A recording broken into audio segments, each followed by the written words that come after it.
लेकिन आपकी वस्तु, आपकी गृहस्थी आपके काम आएगी। बहुत मोटा उदाहरण हो गया। ऐसे ही पर पदार्थ की श्रद्धा, वो पर पदार्थ की श्रद्धा करने से अशांति बढ़ेगी, क्लेश बढ़ेंगे, लेकिन स्वरूप की श्रद्धा करने से, स्वतत्व को समझने से शांति बढ़ेगी, आनंद बढ़ेगा। ये मार्ग है, इस मार्ग को सभी समझें।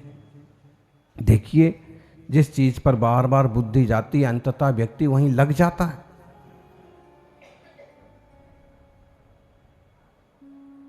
चारुदत्त का उदाहरण देखिए। एक बहुत बड़े सृष्टि पुत्र हुए चारुदत्त, और उनके बारे में कहा जाता है कि वो निरंतर स्वाध्याय। माता पिता के कहने पर जोर जबरदस्ती में शादी हो तो गई, कर तो ली, लेकिन उसको शादी नाम क्या चीज होती है, पत्नी से भी कैसे व्यवहार करना पड़ता है। वो खाना लाती खा लेते, पानी लाती पी लेते, फिर पढ़ने लग जाते, फिर अपने ध्यान में लग जाते। माँ बाप ने सोचा, छोरी के माँ बाप ने भी सोचा, ऐसे इनकी गृहस्थी कैसे चलेगी। दोनों समधनों में थोड़ी बहस भी हो गई कि जब तुम्हारे छोरे को कुछ नहीं पता है, नहीं सोचता है, तो काहे को हमारी छोरी का। संसारी जनों को संसार चाहिए।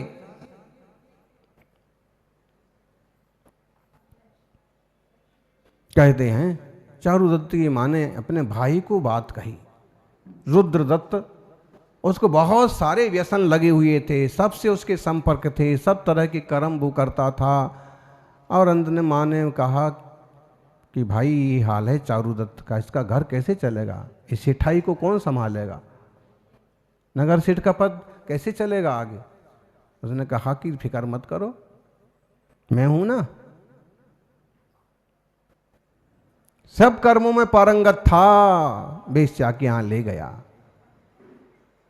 चारुदत्त को पता ही नहीं क्या चीज क्या होती है। वहां जाकर के ये खिलाने पिलाने का सिस्टम बहुत पुराना है। शराब जैसी कोई चीज पिला दी, फिर फांसी का खेल चालू हुआ, फिर रुद्रदत्त खेलने लगे, फिर बाद में बेश्या की पुत्री आई, चारुदत्त के साथ खेलने लगे। बाद में बुद्धि ऐसी हो गई कि वहीं रहना, श्रद्धा ऐसी हो गई कि वहां से बाहर नहीं जाना। पिता के देहावसान का समाचार आ गया तो भी लीनता ऐसी हो गई कि पिता के अंतिम संस्कार में भी। वो कहानी पढ़ी, वो बड़ी शिक्षाप्रद कहानी है कि जब किसी व्यक्ति का रास्ता चेंज होता है तो अच्छे पढ़े लिखे आदमी भी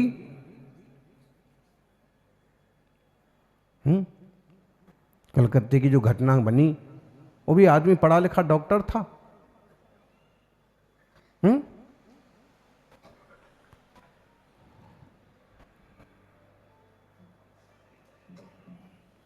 फिर जब उसके पास उसके माँ बाप का सारा माल असबाब खत्म हो गया, रुपया खत्म हो गया, सब बेश्या के घर में आ गया, तब बेश्या ने उसको पटक दिया बाहर। बेश्या की बेटी मनाती रह गई कि माँ, जिंदगी में मेरे अलावा लिए इसके अलावा कोई नहीं है, मैंने आज तक इसके अलावा किसी को छुआ नहीं है। तो बेश्या बोली, बेटा अपना धंधा ये है, कोई पति नहीं होता है, और उसको पटक दिया बाहर। अब किस मुंह से घर जाए, लेकिन अकल थी थोड़ी, व्यापार के लिए निकल गए। फिर कई बार जहाज फटे, कई बार संकट में पड़े, अंततः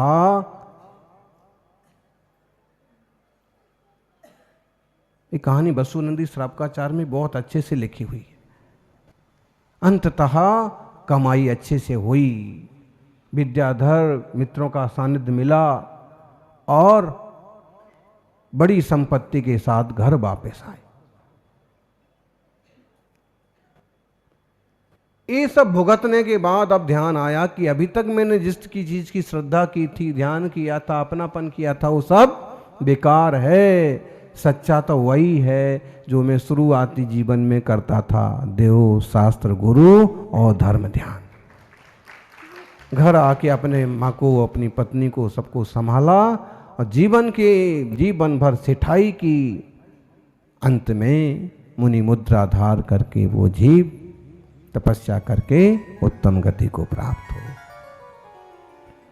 ज्ञान कभी बेकार नहीं जाता है, इसलिए श्रद्धा, ज्ञान, चारित्र की दिशा में बड़ी समझदारी से सबको बढ़ना चाहिए।